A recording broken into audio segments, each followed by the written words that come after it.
everyone. Welcome to the Arm Coach Podcast. Today we're talking about labels, and oh, do we need to talk about this? I bring this up all the time inside my program, Arms by Kristine, but I realized I haven't actually talked about it here on the podcast. So let's change that. Labels like lazy, inconsistent, all or nothing, unmotivated, undisciplined, you know the ones. The sneaky little words we quietly assign to ourselves when we're not seeing the progress we want with our arms. And listen, I used to do this too. I'd say, well, I've just never been consistent, or I'm not the kind of person who sticks with things. Like it was a fact, like it was my identity. But here's the truth. Labels are just thoughts we've practiced. They feel like facts, but they're not. They're just stories we've been telling ourselves for so long that we stopped questioning them. So today, I want to break this down for you. Why we label ourselves in the first place, how those labels quietly shape your habits and your arms, and whether or not you actually want to keep the ones you've been using.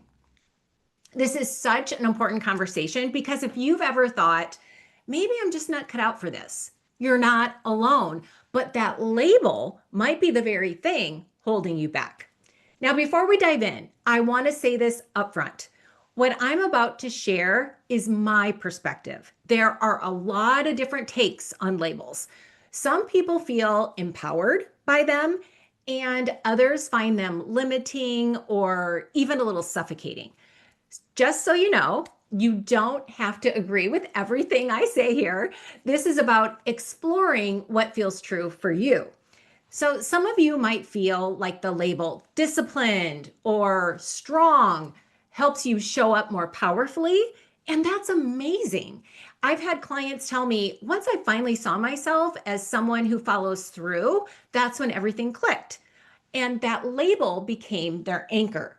But I've also coached so many women who feel weighed down by labels like inconsistent, all or nothing, or I always fall off track. And those labels, they just create shame.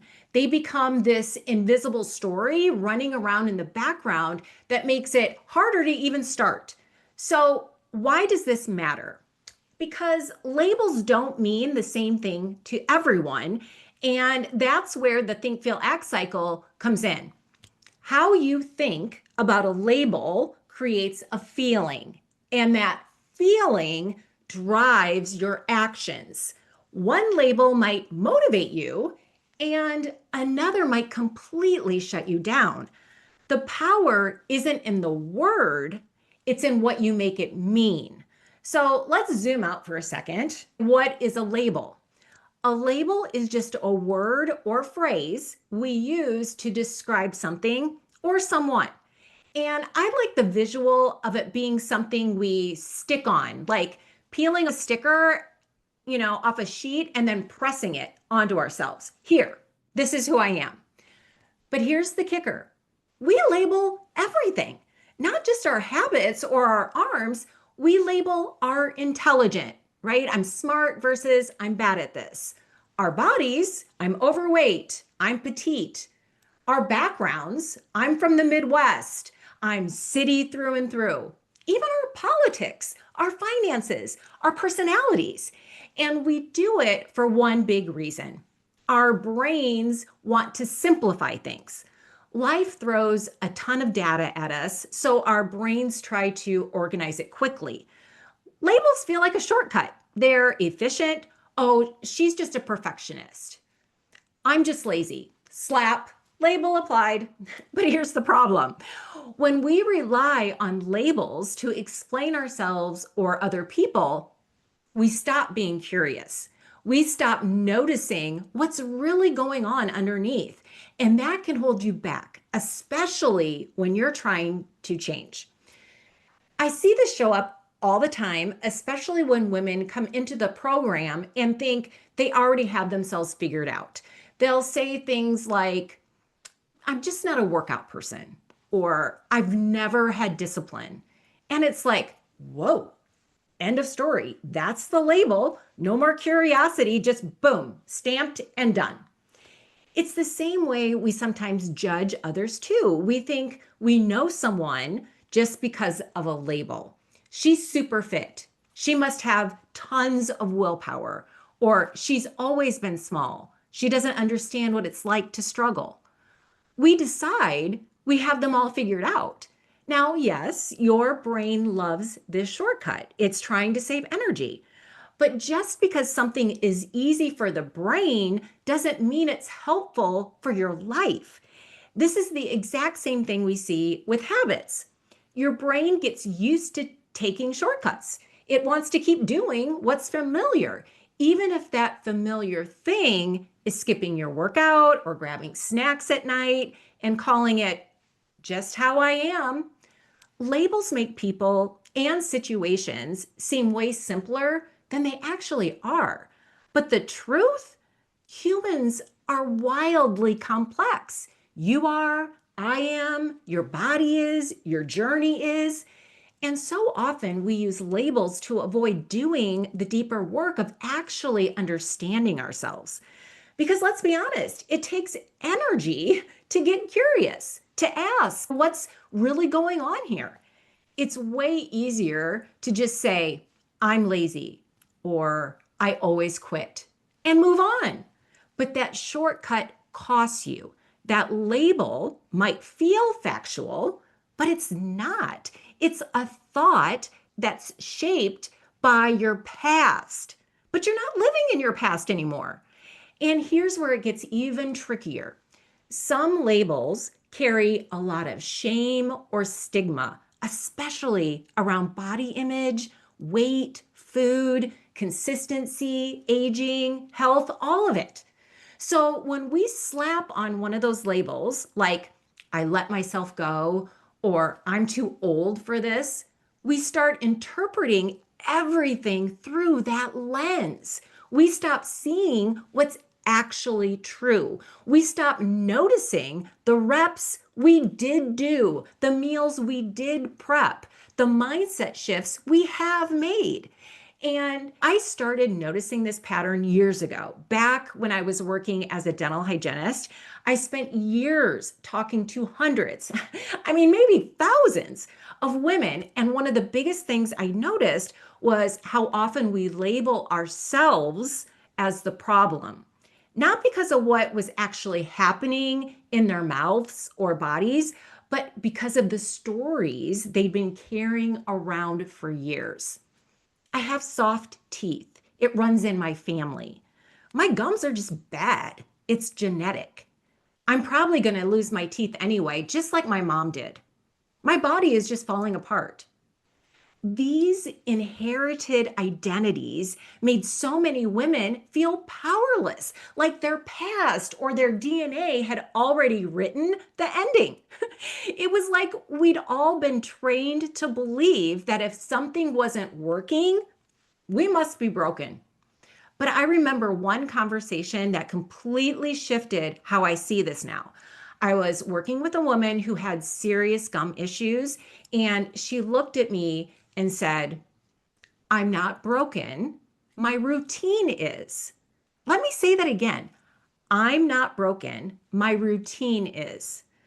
Whew, that one landed because I realized I had spent so many years watching people carry these labels like heavy backpacks, like the problem was in them, when so often it was actually around them, the tools they didn't have, the support they'd never received, the way their daily habits were working against their goals. And now I see this constantly with women trying to tone their arms. They tell me, I'm just not athletic, or I've never had upper body strength, or I always quit. And they wear those labels like they're permanent. But what if the problem isn't you? What if it's the way your environment is set up? What if the workouts you've tried before didn't teach you how to build consistency, or the plan you were following wasn't designed for women in their 50s and beyond? Just like that woman with gum disease wasn't broken. She just needed a better care plan and support system. You're not broken either. Maybe your environment is just missing the tools, the structure, the mindset that you need. When it comes to labels in the fitness world, there's one that shows up constantly. And it's not just lazy or inconsistent, it's the belief that you are the problem. We get so used to labeling ourselves that way, like something's wrong with us, that we never stop to question the environment we're trying to change inside of. And here's the thing, no one teaches us how to manage our urges. No one teaches us how to handle negative emotion without food, or how to sit with discomfort without quitting, or how to manage desire in a world that is literally built to overstimulate and over reward our brains. Think about it. We are surrounded 24/7 by things that light up our brain's reward system. Food, scrolling, TV, dopamine hits from emails and notifications. And yet, we've been given zero tools for how to handle it. When I think back to what I was taught about health, body image, or even taking care of myself, it was so vague. Eat less, move more, don't get fat, look put together. That was basically it. No one taught me how to listen to my body. No one talked to me about urges or emotional eating or the thoughts that were driving my decisions. Even when I was working as a hygienist and talking to women every day, I saw how so many of them felt overwhelmed by food, by their habits, by their emotions, and nobody had ever taught them the skills to navigate it. We were all just supposed to figure it out. I remember for me personally, I had no idea how to handle urges around food or rest or exercise. I had unknowingly trained myself to numb uncomfortable feelings. I'd come home from a long day feeling exhausted or discouraged or just emotionally spent. And without even realizing it, I'd reach for something to eat, not because I was hungry, but because I didn't know what else to do with the discomfort. It was like my brain had written this script: feel bad, find relief, eat something. And I carried that into everything: my health, my habits, even the way I saw my body. I didn't know how to feel things without trying to fix them right away with food or distraction or giving up on myself. Now, looking back, I think, what would have changed if someone had just said to me, hey, you're not broken. Your body's not the enemy. You're just trying to manage something hard. And there's another way to do it. What if there had been someone there to say, you're feeling anxious or uncomfortable? Let's look at what's actually going on in your mind. You don't have to eat through your emotions or quit on your goals. You just haven't been taught how to handle discomfort yet. That would have changed everything. But no one told me. And no one tells you either. So here's the thing, I didn't know how to manage urges when it came to food, emotions, or even just the pull to quit on myself. So, of course, I didn't know how to handle urges around things that gave my brain an even bigger dopamine hit, like checking out, procrastinating, or numbing with comfort. And this is where I think we go wrong with how we label people, especially when it comes to health and fitness. We act like if you're struggling with follow through, the problem must be you. You're lazy, you don't want it bad enough, you have no willpower.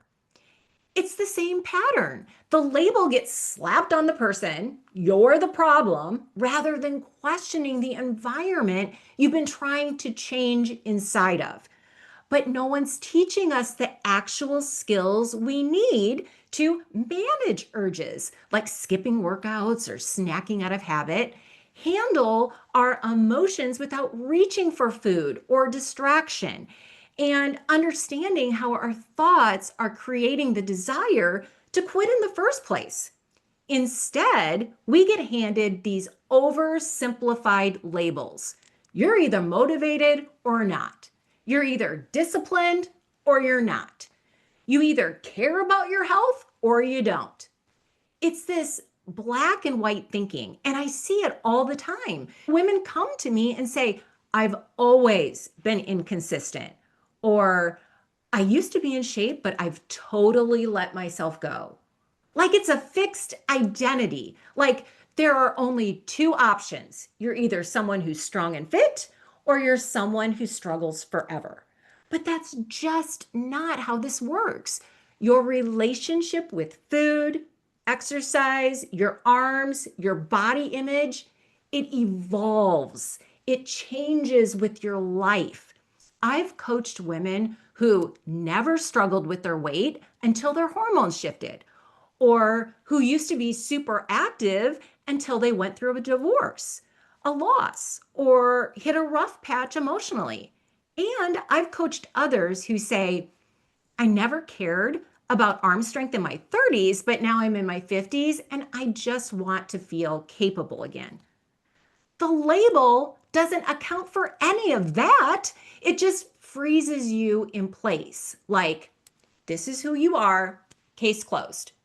But in reality, all of this exists on a spectrum. Struggle isn't binary. Motivation isn't binary. Even habits exist on a continuum. One week, you might be crushing your workouts. The next week, you're just trying to hold on emotionally. That's not failure. That's being human. And when we treat health like it's either all in or all out, strong or weak, good or bad, we miss the point. The point is progress. The point is learning how to respond when life throws you curveballs. Now, here's the thing. No one starts out at the far end of the struggle spectrum, right? Nobody wakes up one day and suddenly hates their body, has zero motivation, or feels completely defeated about their arms. It doesn't happen like that. Just like physical addiction doesn't start after one drink, this kind of stuckness builds slowly over time and with repetition. You miss a few workouts, you start labeling yourself as inconsistent. You eat emotionally a few nights in a row, and suddenly you're undisciplined. You gain some weight during a hard season, and now you're too far gone. It's not true, but your brain keeps repeating the story until you believe it. And here's the real problem. We only seem to have one label for people who are struggling. You either have it together or you don't. You're either fit or you've let yourself go. You're either strong or weak, motivated or lazy, right? There's no middle ground, no spectrum, no room for complexity. But that's just not how it works. There are many degrees of struggle. There are women who've never picked up a dumbbell before and are just starting. Women who've been athletic their whole lives but feel like they've lost themselves. Women who've gone through grief, menopause, divorce, burnout, and suddenly their bodies and routines feel like strangers. One label can't possibly capture all of that. But we keep using these simplified black and white labels. And the worst part is, they always make you the problem. Instead of asking, what support do I need? Or what tools have I never been taught? We default to, what's wrong with me? And that's not just damaging, it's false. Because the truth is, most of us were raised in environments that didn't teach us how to manage urges, how to process emotion, or how to stay consistent when life gets hard. We weren't taught how to keep showing up for our bodies without slipping into guilt, shame, or punishment. So when we struggle, we blame our character. We say, I have no willpower. I'm just lazy. I always sabotage myself. I'm too emotional. I'm selfish for wanting more. That kind of narrative is everywhere. And it sounds a lot like what I call the character defect model. It tells you you're struggling because something is wrong with you. You're inconsistent because you're weak. You're not toned because you don't want it badly enough. You just need to try harder, be better, do more. Now, listen, I've got problems with all of these frameworks that tell women their struggles with consistency, food, or their bodies are a reflection of who they are. Because let's be honest, our culture has done a terrible job helping women navigate this stuff. We've taken a whole spectrum of human struggle and reduced it to a handful of loaded labels. And then we act like those labels tell the whole story. So now you've got a label: lazy, unmotivated, emotional eater, past your prime. And that label makes you the problem. It doesn't reflect the season of life that you're in. It doesn't reflect how your habits, hormones, energy, or even mindset may have shifted over the years. It doesn't leave any room for context, nuance, or change. And worst of all, we pile shame on top of it. We act like struggling to follow through means something about your essence. That if you keep stopping and starting, it must mean you're broken. That if you've gained weight or lost strength, you just don't care enough. That if you're in your 50s and still haven't figured it out, you're probably too late. None of that is true. But that's the message these labels send. They reduce a strong, complex, multifaceted woman down to one behavior. She doesn't stick with it. And not only that, they carry this toxic little undertone. She must not have what it takes. She must be weak. She must be doing something wrong. And when that's the narrative, of course we don't want to ask for help. Of course we keep it to ourselves, because now it feels like asking for support means admitting there's something wrong with who we are. That's the danger of these labels. They don't just describe our struggle, they start to define us. And once they do that, we stop reaching out. We stay stuck. We suffer in silence. And I'll be real with you. I was one of those people. I didn't want to admit that I needed help with my body, my habits, my health, because everything out there made it sound like the only way to change was to fix my character, to hustle harder, to be more disciplined, to basically become someone else. That never resonated with me. What finally shifted everything was realizing this isn't a character defect. It's a learning process. Your brain has simply been practicing a set of thoughts and behaviors on autopilot. And once you start learning how your brain works and what it's been taught to desire or avoid, everything starts to make sense. You don't need a label. You don't need to fix yourself. You just need to learn how to work with your brain, not against it. And when the only help out there is rooted in shame, guilt, or outdated thinking, no wonder so many women opt out. Now, listen, A lot of the labels we use in the fitness and wellness space, they're not just unhelpful, they're outdated. They don't reflect how real women actually live. They don't reflect the spectrum of the struggle. And most of the time, they're rooted in shame, perfectionism, or all or nothing thinking, right? Think about it. We still throw around labels like lazy, all or nothing, emotional eater, binge restrict cycle, fitness junkie, health nut, yo yo dieter. These terms get tossed around like they're normal. But what they actually do is collapse the complexity of your experience into a single story, one that usually makes you the problem. And I get asked a lot why I don't use labels like recovered or disciplined or even sober from sugar or whatever the latest trend is, right? It's because those labels just don't feel true or useful for most of the women I work with, including myself.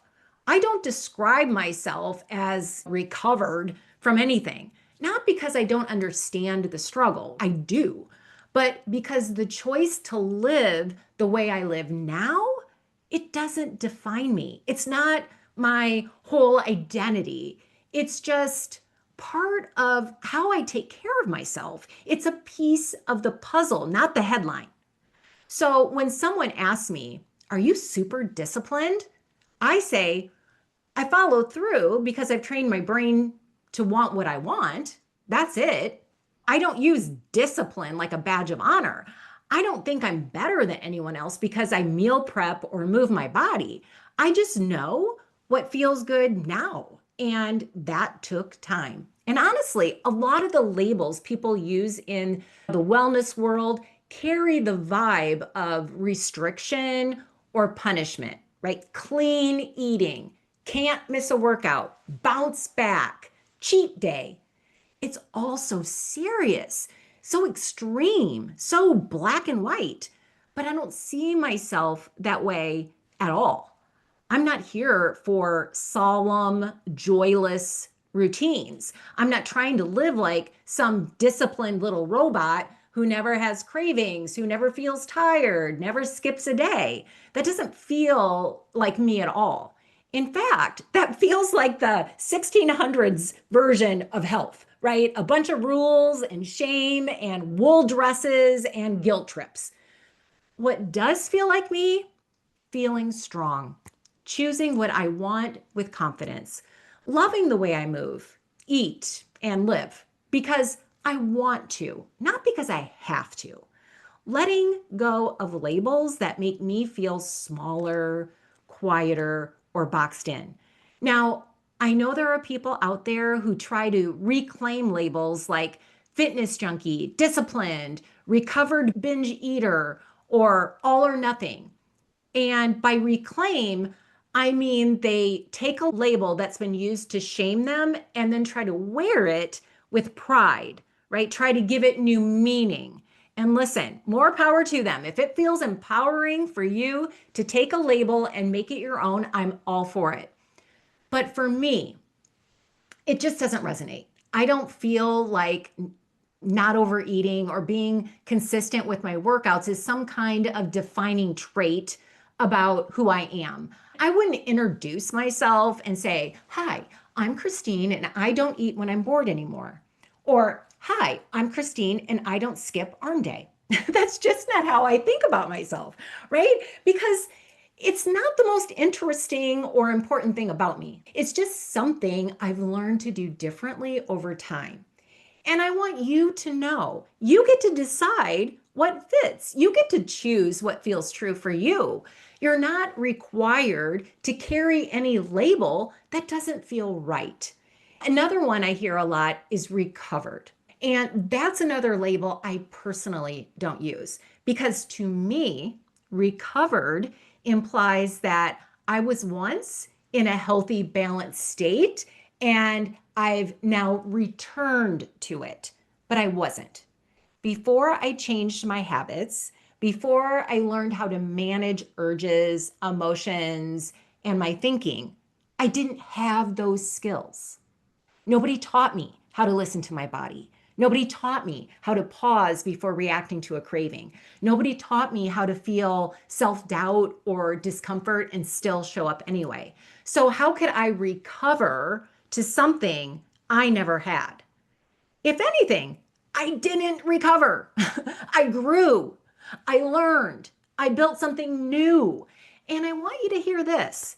You are not trying to go back to some version of you from the past. You are becoming someone you've never been before, someone with a new mindset, new tools, new habits, new strength. So, whatever label you choose or don't choose, I want it to feel empowering. You never have to wear a label you didn't ask for, especially not one that suggests that you are the problem, because you are not the problem. Your brain is not the problem. Your desire, your inconsistency, your past, none of it makes you broken. You and your brain, you're the solution. You're the key to figuring this out. You just haven't been taught how yet. That's exactly what this podcast is here for. So I know this one was a little longer today, but I hope it gave you some clarity on why I don't use labels like disciplined, recovered, or fitness addict, and why I believe your identity should never be reduced to your past struggles. If you have questions or if there's something you'd love for me to talk about here, just reach out. I love to hear from you guys. And I will see you all next week.